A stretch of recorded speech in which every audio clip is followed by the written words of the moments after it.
কলকাতা শহরের প্রতিষ্ঠাতা হিসেবে আমরা ইতিহাসে যোগ চার্ণককেই জেনে এসেছি, কিন্তু সাবর্ণ রায়চৌধুরী পরিবার অনুযায়ী যোগ চার্ণকের জন্মের আগে বাংলায় 1000 ইউরোপীয় অলরেডি বসবাস করত।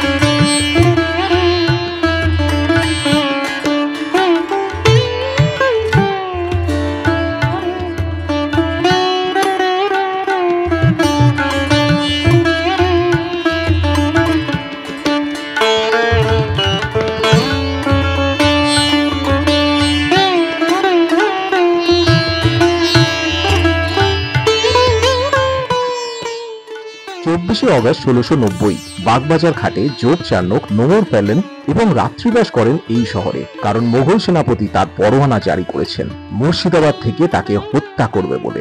যোগ চার্ণক সুতানুটি ঘাটে আসার পর বিদ্যাধর রায়চৌধুরীর অনুমতিতে একটি কুটির করে থাকতে লাগেন হুগলি নদীর তীরে। সিফিলিস রোগে আক্রান্ত হয়ে মারা যান 1693-এ। সাবর্ণ রায়চৌধুরী পরিবারের মতে রাজা কংসনারায়ণ চণ্ডী রূপে মাকে পুজো করতেন, কিন্তু সপরিবারে দুর্গাপুজো শুরু করেন এই সাবর্ণ রায়চৌধুরী পরিবারই। 1608 সাল এখনকার কলকাতা ছিল যশোর স্টেটের 12 ভূঁইয়ার অন্তর্গত এবং তখন ছিল শ্রী বিক্রমাদিত্য, শ্রীহরিনন্দী এবং প্রতাপের অ্যাডমিনিস্ট্রেশন। বিক্রমাদিত্য মারা যাওয়ার পর তার পুত্র প্রতাপ তার কাকা বসন্ত রায়কে হত্যা করেন এবং সেখানেই মহামন্ত্রী রূপে ছিলেন লক্ষ্মীকান্ত বন্দ্যোপাধ্যায়।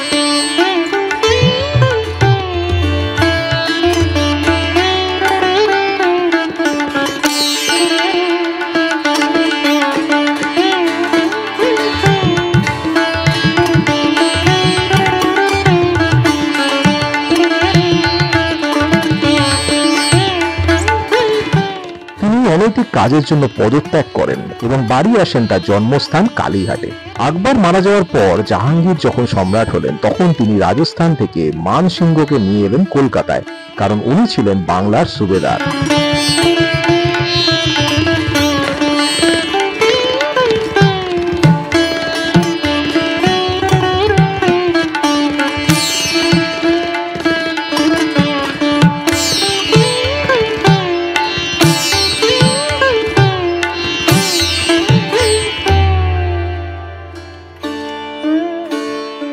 মানসিংহ আসার পর প্রশাসনিক কাজকর্মের ভার দিতে চাইলেন লক্ষ্মীকান্ত বাবুকে, কিন্তু তিনি ছিলেন মা কালীর ভক্ত, একজন ব্রাহ্মণ।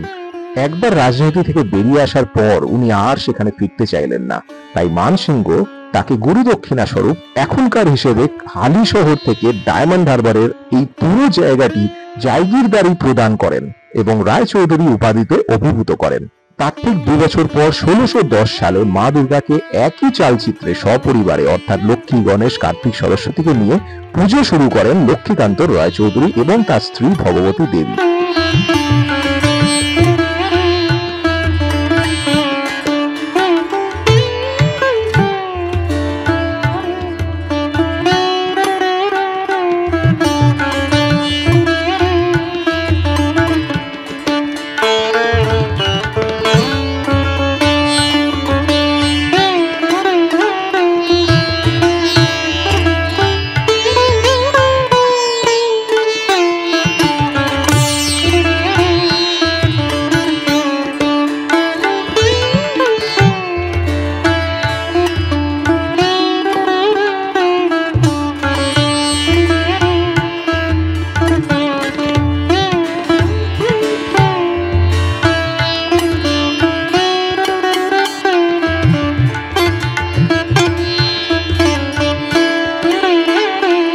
সাবর্ণ রায়চৌধুরীর কথায় তারা এই মুহূর্তে পৃথিবীর সবচাইতে বৃহৎ পরিবার, যেখানে 22,000 পরিবার সদস্য রয়েছেন হালিশহর, বরিশা, উত্তরপাড়া, খেপুট, নিমতা, বিরাটি, বেলঘরিয়া ও পানিহাটি নিয়ে।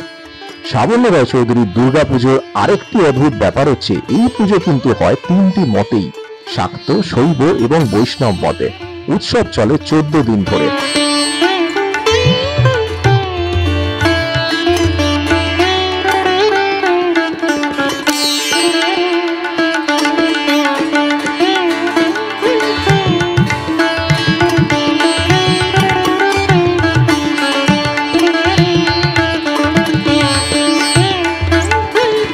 কারণ এই পরিবারে কোনো একটি মতে পুজো করেননি, তাই সাবর্ণ রায়চৌধুরী প্রতিটা উৎসব কিন্তু প্রজাদের জন্য, প্রজাদের আনন্দের জন্য।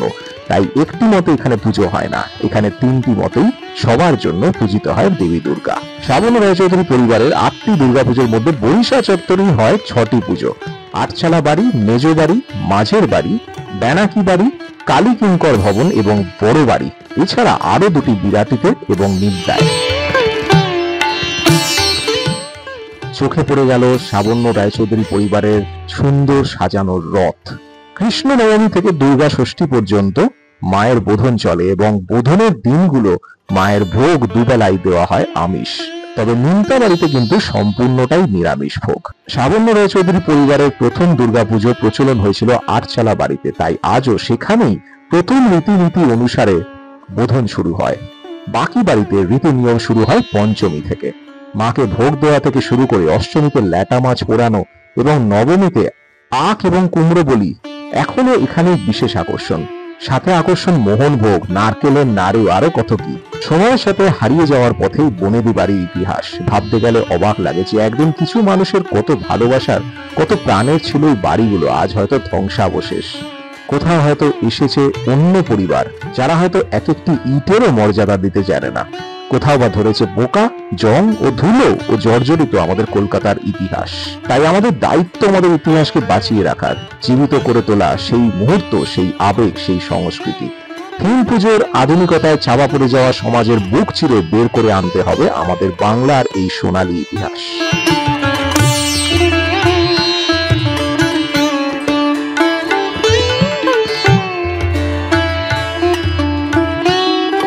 বড় বাড়িতে যেতেই চোখে পড়ে গেল একটি অদ্ভুত জিনিস, একটি ব্যায়ামাগার, যেখানে বিপ্লবীরা কিন্তু ব্যায়াম করতেন এবং সেখানকার ইকুইপমেন্টস একদমই আলাদা।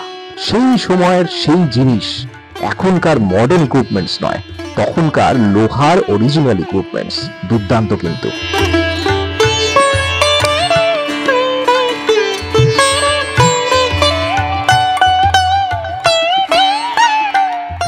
আশা করি ভিডিওটি আপনাদের ভালো লাগলো, কারণ এই ভিডিওটিতে একদম নতুন কিছু আপনাদের সামনে উপস্থাপনা করলাম।